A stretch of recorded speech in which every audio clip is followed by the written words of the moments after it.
Hello everyone, and welcome back to another episode of Articulating with David Barnett. My name is Anna Thornton, and with me as always is the owner and director of the David Barnett Gallery, David Barnett. So, welcome David. Thank you. Our topic today is African art, and we landed on this because this February is actually the 100th anniversary of the observance of Black History Month. It actually started as Black History Week in 1926, and then it was expanded into a month-long celebration in 1976. And so we thought this would be a good topic because you've developed such a substantial collection of African art and objects in your years as a collector. So we have selected several pieces that kind of highlight the creativity and different cultural traditions of Africa. So with that, we will dive into our first piece, which is this mask here. This is from the tribe of Dan. Is that what you said, David? Yes. And it can be dated back to around circa 1940. And the reason I wanted to kind of discuss masks, masks in African culture, they could be used for a lot of different purposes or rituals. Do you know, David, what this particular mask would have been used for? Well, most of the African pieces are based on life cycles, either birth, death, marriage, or those basic. Yeah, kind of big human events. This particular piece is one of the earliest pieces in my collection. Really? I've had this about almost 60 years now. Wow. So, and it's from around the 1940s. So it's going on 100 years old. That's amazing. Yeah. It's hard to date them exactly, but this was one of the first pieces of African art that I acquired. There was a gentleman that called me, and he said he had 25 children, and he wanted to put them all through college. Yeah. And so he was traveling around the United States selling African art, and so I went over to the hotel on 6th in Wisconsin at the time after I left the gallery, and he had given me his room number, and I knocked on the door and there was no answer, and I don't know what encouraged me to stand there for half an hour knocking on his door, but eventually he answered the door. He had fallen asleep because he'd been traveling around the country, and when he opened the door, this and about a dozen other African wood carvings were on the bed in the hotel room, and I thought, wow, this is pretty amazing. Yeah. So this is it's a very complete piece. It has the original hair that's woven, and the mud and the wood, and considering how old it is, it's in relatively good condition. Right. Yeah, I would think those materials would kind of degrade at different rates than maybe more traditional media. Yeah. paintings. So the Dan tribe was from the Ivory Coast, which is West Africa. Okay. And it's on the southern Atlantic shore. Now, masks like these had a big influence on the European masters like Picasso and Modigliani and kind of the other Cubists in that movement. Was there a particular reason that these kind of made their way into Europe, or did they travel to Africa to find these? Or No, I mean, but a lot of African art was being brought into Europe, and Paris, of course, was the center of the art world. If you go back to the early days of Picasso. Yeah. And so these masks influence the development of Cubism. Right. And if you look at photos in Picasso's studio and the other Cubists, Juan Gris and George Braque, Mm-hmm.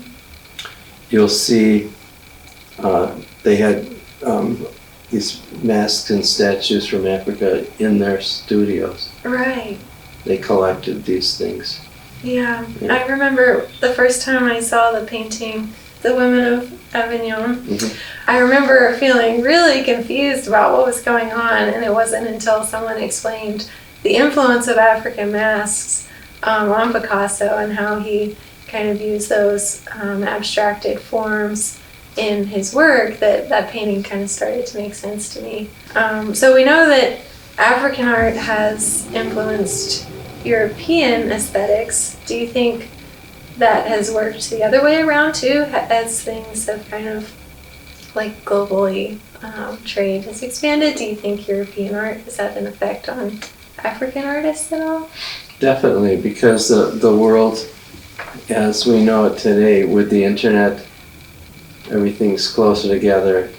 So you have all these hybrids and influences going back and forth. Right.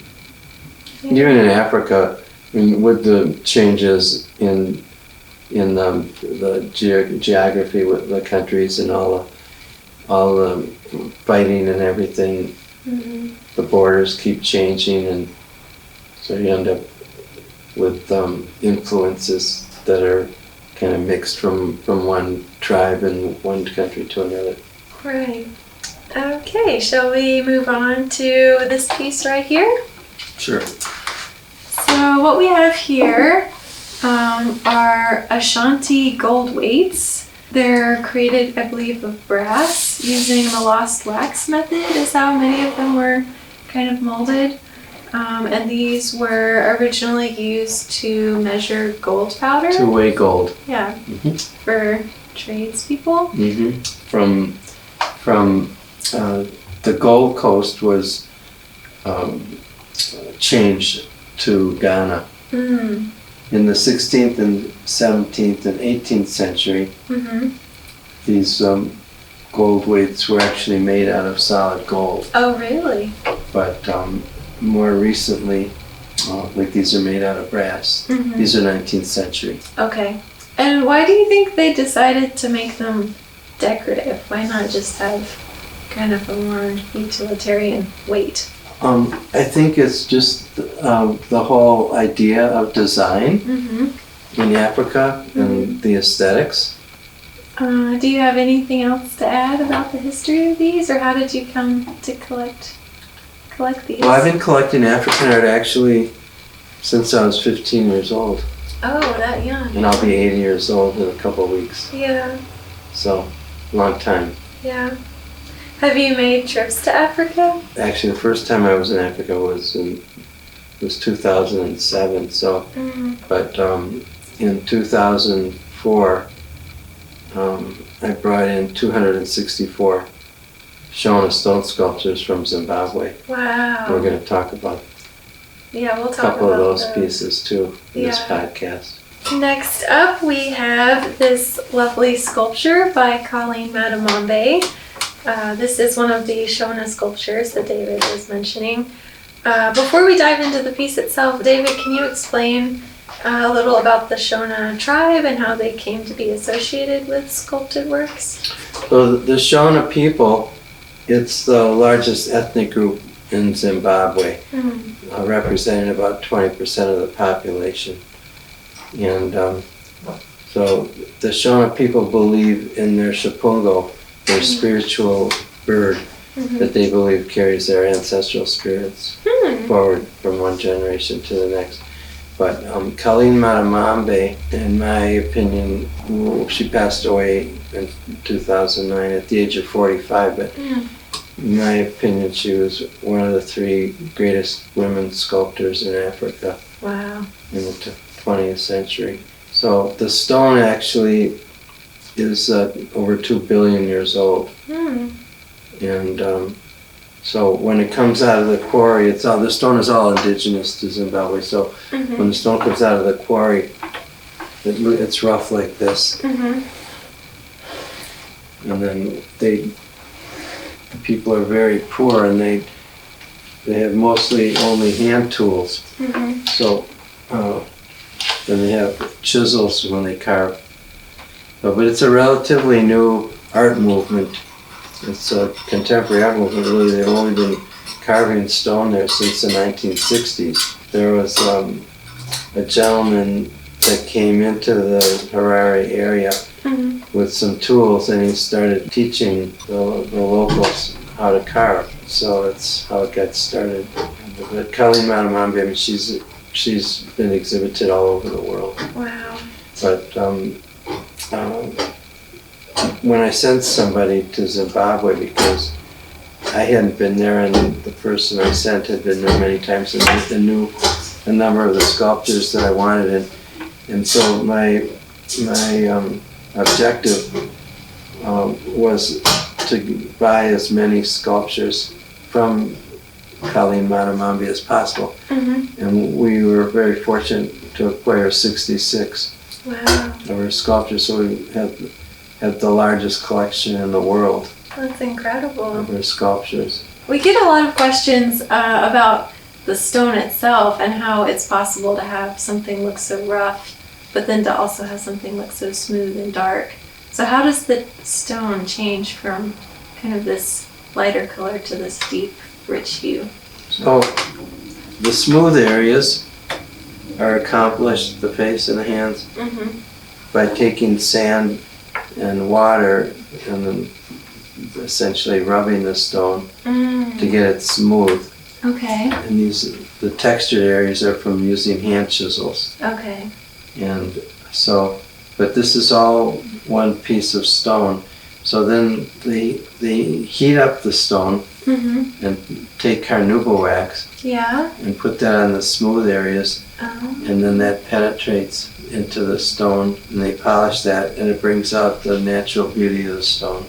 Yeah, there's so much depth there in the stone itself. And I love seeing it in the sunlight here because you get these really nice shadows on the folds of her clothing. And it's amazing how many different textures with the tools they achieve, like this kind of dotted area.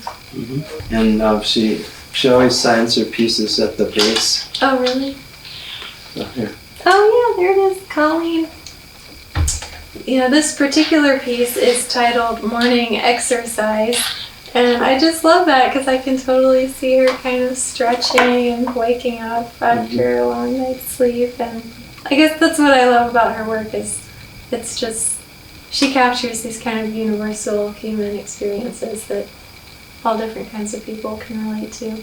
And like you're saying, to be able to get the movement in a piece of hard rock, right, it's pretty amazing. It is. Yeah, and for me, it's almost like the combination of very rough and very smooth. To me, it's a metaphor of the difficult life that they live, yet the elegant beauty that they can achieve simultaneously.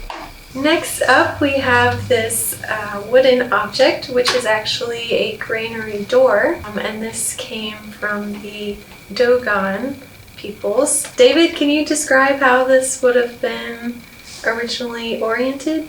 So the granary structures themselves were domed structures. The granary door, where this would have been up closer to the top. And you were saying here that this was the latch? The latch, right, to close it. And for lack of a better term, this would have been like the hinge, in lieu of a hinge. Right. To operate the door, you know. Oh, yeah, that makes sense. And so here we have another example of how kind of functionality meets artistry. So we have this door that led into the granary, but then they took the time to make all of these decorative elements that were believed to kind of protect and bless the contents of the granary. So here we have different kind of layers of figures in different rows. What do you make of these shapes down here? Is that a figure or some kind of animal, maybe? Could be animals. Looks like rabbits or something. Right. Yeah. And then here's snakes. Oh, I didn't notice that. Wow. Yeah, I read when I was researching this that Dogon peoples, they faced religious persecution at one point, and so they moved into these kind of isolated places on the edges of, I guess, where they were living, and so there were all these rocky crags that they kind of inhabited, and the climate there was really dry, and that's actually why a lot of these wooden pieces are so well preserved. Is because of the dryness. So I thought that was kind of an interesting little tidbit. So now we are standing in front of this object, which is called a boli, which originates from Mali. And this particular piece is dated to be around circa 1880. And bolis had a very significant kind of ritual, religious, spiritual function, and so objects like this would be used in different sacrifices or different dances to perform different functions. And so what's really interesting about this piece is its materiality. These objects had kind of secret recipes that only a small group of people were entrusted with knowing, and so kind of what we're looking at here is it would start out with an inner structure of bamboo to kind of create the framework for the object, and then they would wrap that in white cotton cloth, and then this kind of mud-like mixture on the outside was a combination of different ingredients. It could include animal bones, vegetable matter, honey, bits of metal, and clay. And so this was all packed on there. But then when these objects would be used in different rituals, the surface would kind of accumulate other materials. Like if it was used in a sacrifice, it might have animal blood, or even I read alcohol or porridge. So as it kind of accumulates these layers, those other substances fortify the physical object, but then it was believed that it also kind of fortified the spiritual significance of the object.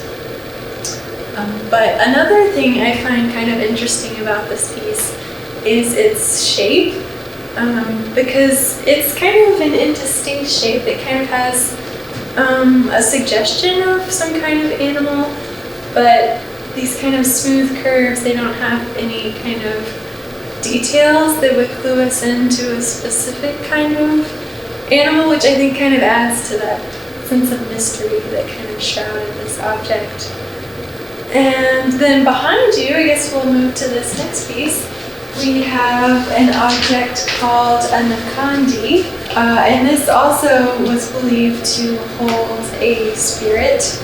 And so here we're looking at an object that's made of different materials, these kind of wooden twine bits, there's shards of metal, then there are these cloth kind of balls that compose the torso of the figure. And if you look here in the middle, there's actually a smaller figure overlapping the larger one, and it has a nail hammered into its chest, and it's actually the nail which clues us into what this object was used for. So the way I understand it is that this object would kind of activate an agreement between two parties, and so when you hammer the nail in, that kind of prompted the spirit to activate the agreement, and if the agreement was broken, that same force of hammering the nail would kind of come back on the person who broke the agreement.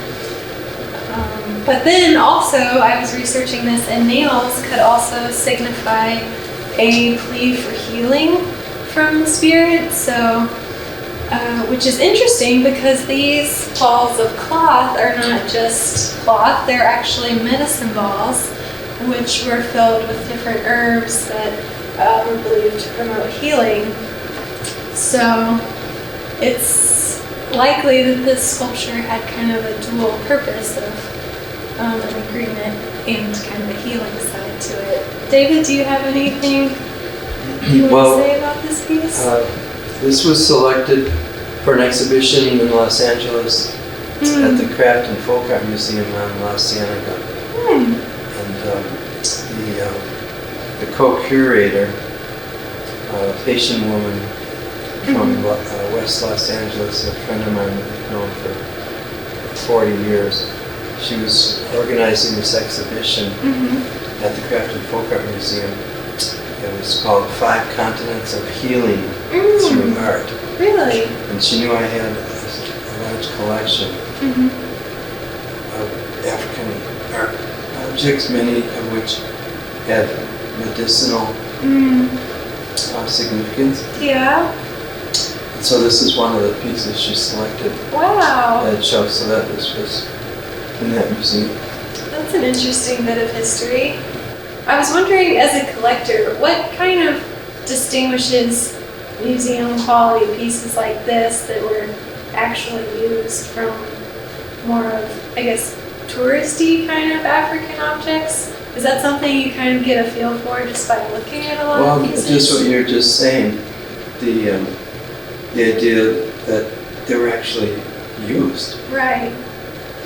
Not necessarily always how old they are, but whether the distinguishes between important pieces and tourist pieces, is that they're actually functioning pieces being used. Right. That's interesting. Yeah. All right. I guess we'll walk on over to our next piece, which is another Shona stone sculpture. Would you like to introduce this piece, David? Yeah. So this particular piece, again, is from the Shona group, largest ethnic group in Zimbabwe. And this particular stone is different than the stone that Colleen Manamambe carved, the black serpentine that she used, but this is an opal stone. It's not the same opal that they make rings out of. Yeah. Because that would be an expensive ring. Yeah. But the opal stone, it's a multitude of different shades of green. But it's not as hard as the black serpentine stone. Right. But again, when it comes out of the quarry, it's rough. And like this here, these parts here, the smooth part, the shiny part, that's from heating up the stone, putting carnauba wax on it, and polishing. Yeah, I love interacting with these more kind of life-size sculptures because just the negative spaces and getting to move around it, it's just a different experience than more kind of smaller sculptures. Yeah, Witness Bonjeezy is the artist. Bonjeezy. And the title. Most of the artists, they carve these in Harare. Oh, okay. I was just going to say that the title of this piece is called Telling Secrets, which I think I can really see that here. They're kind of whispering to each other. So for our last piece, I thought this would be a fun one to discuss because a lot of the objects that we talked about today are more historical pieces, while this piece was created by a contemporary artist, Sana Gateja. He is Ugandan born, and he actually represented Uganda at the 2024 Venice Biennale, so that's kind of exciting. And the piece is titled Back into the Future, which immediately grabbed my attention because it seems kind of contradictory to have something going back into the future when we think of the future as kind of forward and ahead. But I think what he was kind of playing with words there, what he was getting at was, it has to do with the materials he used because he's known for this kind of beadwork that you see along the perimeter of the object, and he creates these individually by taking little bits of magazine and rolling them up to create these beads. And as we know, beadwork is a very traditional African decorative technique, And so I think by creating these beads out of magazines, which are a very contemporary kind of object, he's bringing the past forward, and then the present's being kind of informed by the past.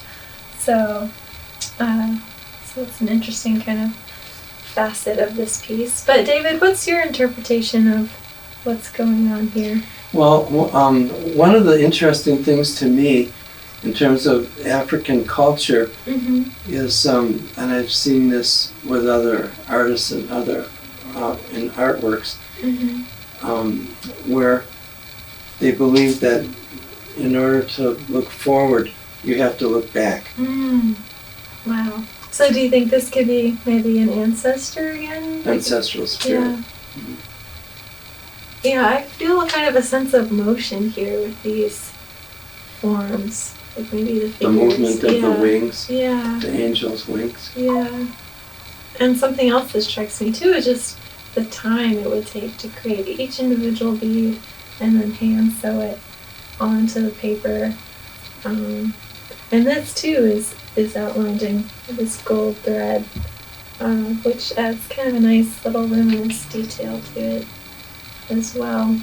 Well, do you have any final thoughts before we wrap up? Just that he's an important Ugandan artist, and his works are being auctioned in London and New York. So he's a major African artist. Right. We're fortunate to have one of his pieces in our collection. We certainly are. So we hope you all enjoyed this latest episode of Articulating with David Barnett. As always, leave your thoughts in the comments and make sure to like and subscribe. And we'll see you next time. Bye. Thanks for watching.